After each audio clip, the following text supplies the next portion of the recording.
Selamat malam semuanya, masih bareng Dava di sini dan cerita kali ini akan mengisahkan tentang seorang warga Korea bernama Kim Jun Sik dan seorang warga Jepang bernama Tatsuo Hasegawa. Mereka berdua ini mempunyai hobi yang sama guys dan mempunyai cita-cita sebagai pelari terbaik. Namun kondisi perang yang saat itu terjadi memaksa mereka untuk ambil bagian. Dari mulai berperang di garis depan sampai harus menjadi tahanan perang yang disiksa tanpa ampun. Film ini seru banget guys, karena menayangkan 3 perang yang terjadi pada saat Perang Dunia Kedua dalam satu film sekaligus. Kekejaman Jepang, Soviet maupun Jerman terlihat jelas di film ini dan bagaimana mereka tetap memaksa prajuritnya untuk menyerang walau nyawa menjadi taruhannya. Biar nggak kelamaan lagi, langsung aja guys, kita mulai ceritanya. Ini dia film My Way 2011. Pada tahun 1928, seorang anak bernama Tatsuo berkunjung ke kediaman kakeknya yang tengah bertugas menjadi pimpinan Jepang di Korea Selatan. Saat itu, Korea Selatan masih menjadi negara jajahan Jepang dan kakek Tatsuo bermukim di Gyeongseong atau sekarang lebih dikenal dengan Seoul. Ketika sampai di tujuan, Tatsuo disambut oleh kakeknya beserta para pelayannya yang merupakan warga Korea di sana. Saat itulah awal mula Tatsuo berkenalan dengan Kim Jun Sik dan juga adiknya Kim Yun So. Selain umurnya yang sepantaran, mereka berdua juga ternyata mempunyai hobi yang sama sebagai pelari. Tatsuo yang merasa dirinya pelari terbaik Jepang langsung menantang balapan di hari itu juga dan sejak itu mereka berdua menjadi kawan sekaligus lawan hingga beranjak remaja. Setiap pertandingan, mereka sering bergantian menjadi juara guys, walau kebanyakan Jun Sik lah yang selalu menjadi juaranya.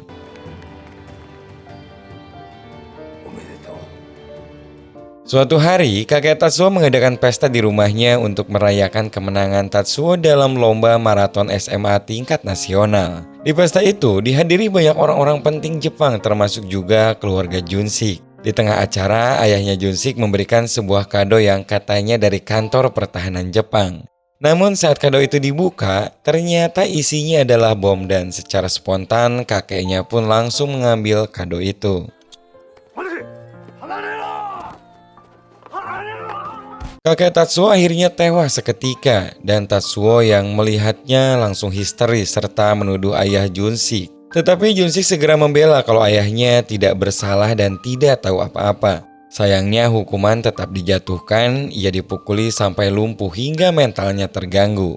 Keluarganya diusir dari Hasegawa dan Tatsuo pun mengancam agar Jun Sik tak pernah menampakkan muka lagi di hadapannya. Di saat yang bersamaan, warga Korea sedang bersorak bangga karena Ki Jung Son pelari asal Korea berhasil memenangkan medali emas di Olimpiade. Hal itu tentunya menjadi kebanggaan tersendiri bagi Korea yang saat ini dalam jajahan Jepang.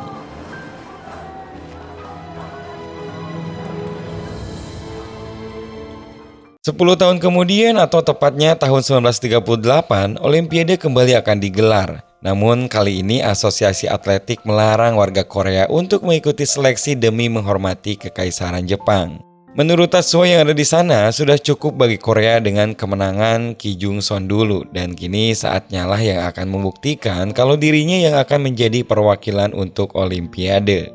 Sementara itu, Jun Sik yang kini menjadi tukang beca tak sengaja mengantar Jung Son si juara Olimpiade untuk datang ke pertemuan Asosiasi Atletik. Jung Son yang menyadari jika penarik becanya adalah Jun Sik yang sering menjuarai perlombaan dulu segera menantangnya untuk membawa beca lebih cepat. Jun Sik pun menyanggupinya dan berhasil membawa Jung Son sampai ke tujuan lebih cepat dan mendapatkan bayaran 2 kali lipat.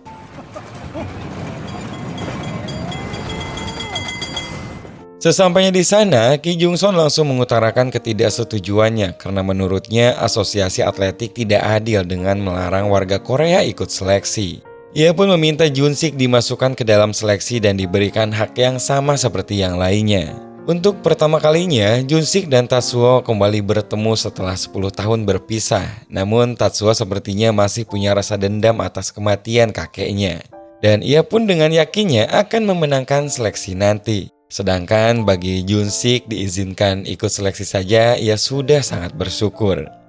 Beberapa hari kemudian, Ki Jung Son datang ke rumah Jun Sik untuk memberikan formulir seleksi atlet. Ia mengatakan agar Jun Sik kembali membawa juara untuk Korea. Kabar itu membuat Jun Sik kaget sekaligus bahagia, termasuk juga semua orang yang ada di sana, karena dengan begitu ada kesempatan untuk membawa nama baik Korea lagi.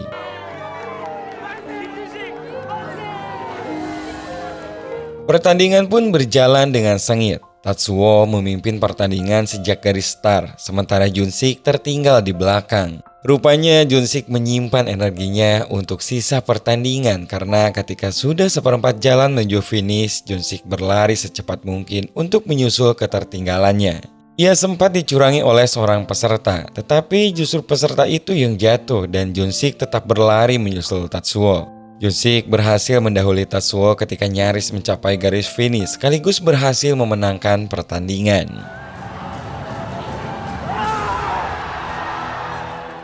Sorakan bahagia rakyat Korea segera menyambut kemenangan tersebut. Tetapi semua berubah ketika juri mengumumkan Junsik didiskualifikasi dari pertandingan karena dituduh berbuat curang dengan melukai seorang peserta. Pengumuman itu tentu membuat Junsik marah dan langsung protes di hadapan juri. Namun karena panitia itu dari Jepang, mereka tetap pada keputusannya kalau pemenangnya adalah Tatsuo. Kejadian itu juga ternyata menyulut kemarahan rakyat Korea. Mereka langsung menyerang panitia lomba dan membuat kericuhan. Akibatnya polisi Jepang segera bertindak dan menangkap mereka semua. Di pengadilan, mereka pun dihukum untuk bergabung menjadi tentara kekaisaran dan ditugaskan untuk membantu Jepang melawan Soviet. Di hari itu juga guys, semua dibawa paksa tanpa memberikan mereka waktu untuk berpamitan dengan keluarganya masing-masing.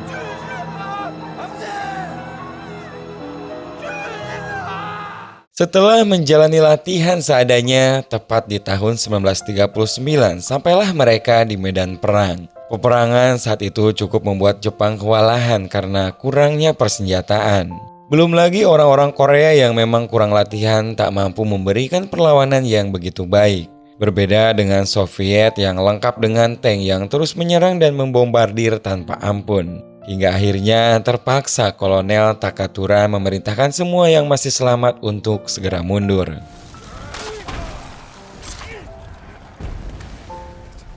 Keesokan harinya, Junsik dan beberapa teman Koreanya ditugaskan untuk mengambil air. Tetapi saat itu mereka kembali diserang guys, dan Junsik dan teman-temannya segera berlindung untuk mencari sumber tembakan tersebut. Dengan sedikit strategi, akhirnya si sniper itu berhasil terpojok dan Junsik pun langsung saja menyerangnya. Nyaris saja Junsik membunuhnya, namun karena dia wanita, akhirnya ia memutuskan untuk menangkapnya. Keputusan itu justru membuat mereka beserta perempuan tersebut disiksa oleh pihak Jepang. Dan saat disiksa inilah akhirnya terungkap kalau wanita yang bernama Shirai ini adalah orang Cina yang ingin membalaskan dendamnya kepada Jepang karena seluruh keluarganya telah dibantai. Keesokan harinya, datang utusan dari pusat yang memberitahukan penggantian Kolonel Takatura dengan komandan baru yang tak lain adalah Tatsuo. Kaisar juga memberi perintah agar Kolonel Takatura melakukan harakiri karena telah memberi perintah mundur saat peperangan terakhir.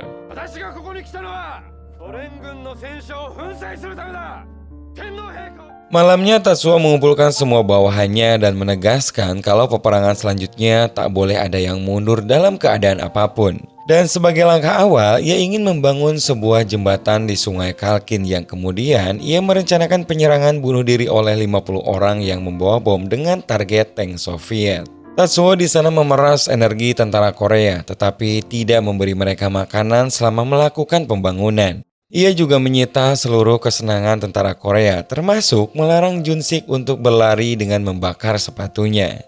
Melihat Junsik yang berani melawan membuat prajurit Jepang semakin menindas tentara Korea. Pekerjaan mereka disabotase guys, hingga Tatsuo marah pada Divisi 9 tempat di mana Junsik berada dan menghukum mereka dengan membawa papan yang ditunggangi prajurit Jepang sampai malam.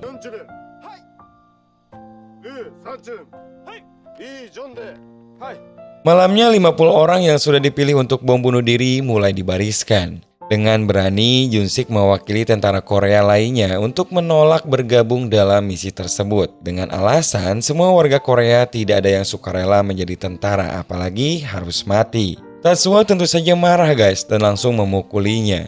Walau sudah babak belur, Junsik tetap berdiri hingga membuat Tatsuo semakin geram dan memerintahkan anak buahnya untuk memasukkan Junsik ke dalam penjara sebelum dieksekusi besok pagi.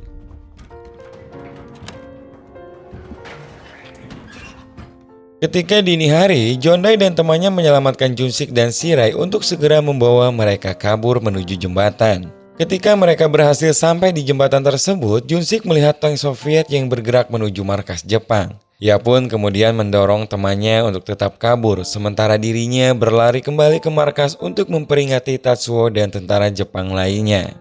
Sayangnya para tank Soviet sampai hampir bersamaan dengannya dan Tatsuo pun segera mengerahkan pasukannya untuk menyerang tanpa mengenal kata mundur. Mobil-mobil dikerahkan lebih dulu yang kemudian disusul oleh pasukan bunuh diri. Satu persatu tank itu pun mulai hancur hingga akhirnya Soviet pun berhasil dikalahkan. Namun ternyata itu hanyalah serangan pertama karena tak lama kemudian datang lagi tank yang langsung menembaki mereka yang tersisa. Pasukan Jepang pun mulai memilih mundur, tetapi Tatsuo menembaki semua pasukan yang mulai mundur itu. Junsik pun menyadarkan Tatsuo dengan memukulnya karena keputusannya bisa melukai banyak prajurit Jepang. Tetapi Tatsuo tetap pada keputusannya dan menyeret Junsik untuk ikut bersamanya membawa bom.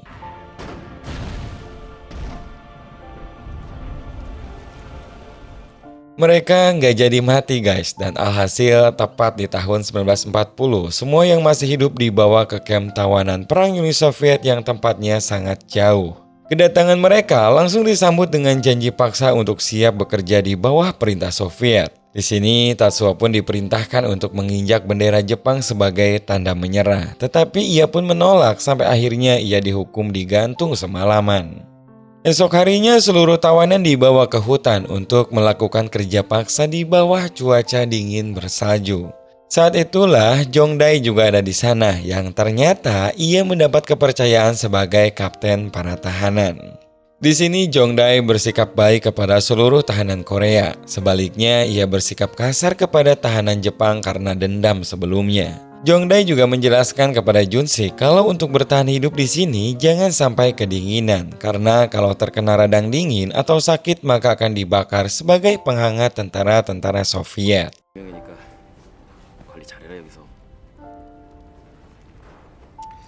Keesokan harinya, Tatsuo yang kembali bergabung dengan tawanan lainnya menyuruh para tahanan agar jangan tunduk kepada Soviet.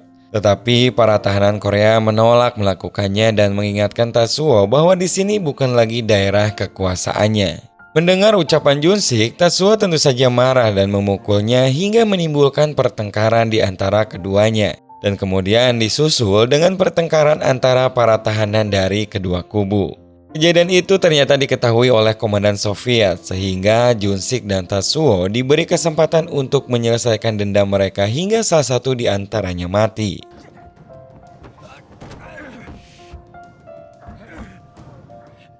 Mereka saling memukul hingga babak belur demi berebut pisau tersebut. Akhirnya pisau itu berhasil diraih oleh Junsik dan ia segera mengunci tubuh Tatsuo di bawahnya. Ketika memiliki kesempatan untuk membunuhnya, Junsik malah menyanyiakannya. Karena salah satu dari mereka tak berhasil mati, maka mereka berdua harus menjalani hukuman dengan digantung semalaman di tengah cuaca yang sangat dingin. Malam itu juga seorang tahanan Korea bernama Chunbok berusaha mencuri persediaan makanan. Tetapi Jongdae berhasil menyerahkannya kepada Soviet hingga dijatuhi hukuman gantung di hadapan tawanan lain. Chunbok berusaha memohon kepada Jongdae, tetapi permohonannya tidak didengar hingga akhirnya ia pun tewas seketika. Hal ini membuat Junsik marah karena tak menyangka Jongdae bakal sekejam itu demi bisa mendapatkan kepercayaan dari Soviet. Suatu hari, seorang tahanan Jepang melakukan kesalahan saat bekerja hingga menggulingkan sebuah gelondong kayu. Hal ini membuat Jongdae marah dan memukulinya hingga ia terjatuh ke bawah dan meninggal. Tatsuo yang sudah benar-benar emosi melihat orang Jepang diperlakukan seperti itu berusaha untuk membela. Namun sayangnya ia juga malah berakhir dipukuli dan akhirnya terjadi lagi keributan antar kedua kubu.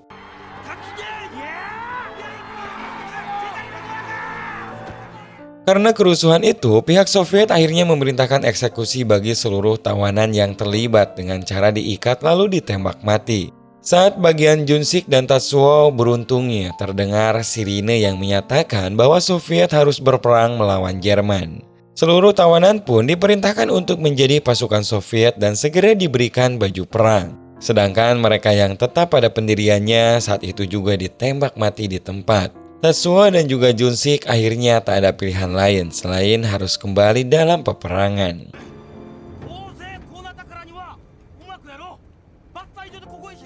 Tepat di bulan Desember 1941, mereka pun sampai di area perang. Jerman yang sudah siap membidik di posisinya menjadi suatu keuntungan hingga bisa menewaskan banyak para tawanan.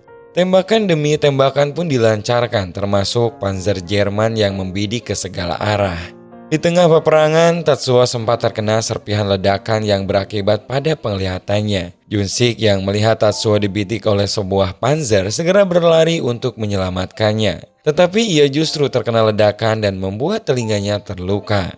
Perang tetap berlanjut dengan sengit dan pihak Soviet tak memperbolehkan para pasukannya untuk mundur. Dengan senapan mesin, si komandan menembaki pasukan yang mencoba mundur dan hal itu mengingatkan Tatsuo akan dirinya yang pernah melakukan hal serupa saat menjadi komandan Jepang.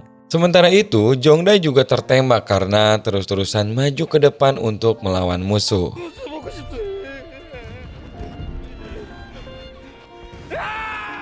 Peperangan pun akhirnya berakhir ketika banyak prajurit Soviet mati, kecuali Junsik dan Tatsuo. Junsik pun kemudian mengajak Tatsuo untuk pergi ke wilayah Jerman dengan menyeberangi wilayah pegunungan bersalju.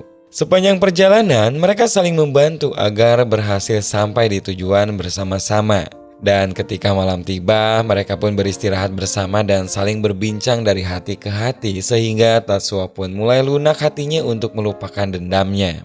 Setelah berhari-hari berjalan saat menuruni gunung, Tatsuo tiba-tiba pingsan karena ternyata ia sempat tertembak.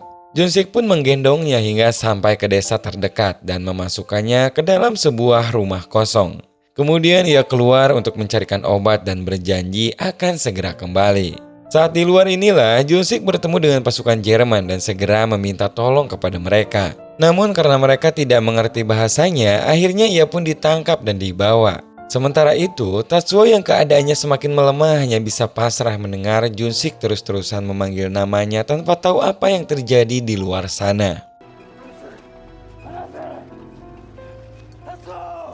3 tahun kemudian, tepatnya di tahun 1944, Tatsuo yang waktu itu sekarat ternyata diselamatkan oleh salah seorang anggota Nazi dan kini ia bergabung dengan Jerman. Ia ditugaskan menuju Normandi di Prancis untuk membangun tembok dan garis pertahanan. Selama berada di sana, ia tak pernah berhenti untuk mencari Junsik. Seperti saat itu, ia melihat ada seseorang yang mirip dengannya. Namun pas dilihat, ternyata bukan guys. Beberapa hari kemudian, saat Tatsuo hendak pergi untuk beristirahat, ia kembali melihat sosok mirip Junsik yang sedang berlari di sepanjang pinggir pantai. Tatsuo pun segera berlari menemuinya dan rupanya untuk kali ini ia nggak salah, orang itu ternyata benar adalah Junsik.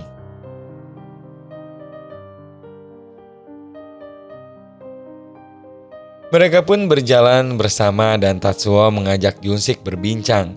Sayangnya Junsik tak bisa mendengarnya karena telinganya rusak akibat perang 3 tahun silam saat menyelamatkan Tatsuo. Hari-hari selanjutnya mereka jalani bersama dan saling membantu satu sama lain. Tatsuo juga sudah benar-benar melupakan dendamnya, begitupun dengan Junsik yang memang sedari dulu menganggap Tatsuo sahabat terbaiknya. Di sore hari itu mereka pun teringat dengan kampung halamannya dan berharap bisa pulang bersama dengan selamat. Namun harapan itu seolah sirna karena esok harinya pimpinan di sana memerintahkan semua pasukannya untuk berperang melawan sekutu di daerah Nord-Pas-de-Calais. Tatsuo yang tak ingin ikut berperang lagi akhirnya mengajak Junsik untuk kabur. Junsik pun menyetujuinya dan mereka pun berencana untuk pergi saat pagi hari.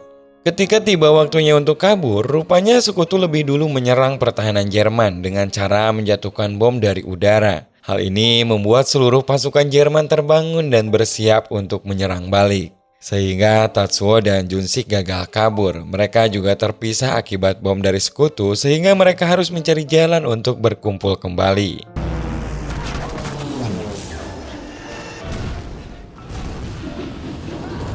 Ketika komandan tersebut lengah, Tatsuo berhasil kembali bertemu dan mereka pun berusaha untuk segera pergi.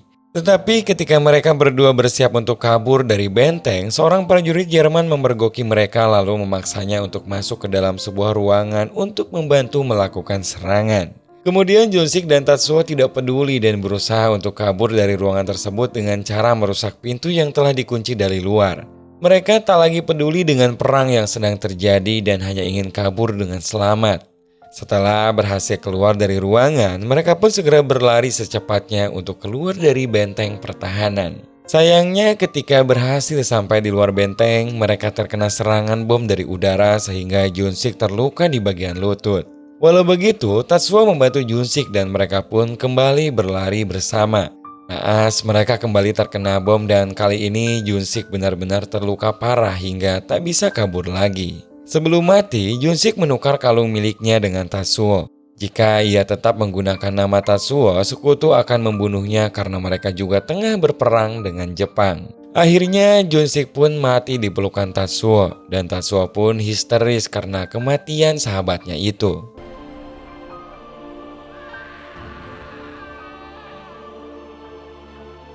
Film ini pun berakhir dengan Tatsuo mengikuti Olimpiade London pada tahun 1948 dengan nama Kim Junsik karena ia telah hidup dengan namanya. Tatsuo akhirnya bisa mewujudkan mimpi Junsik yang ingin mengikuti Olimpiade sejak dulu.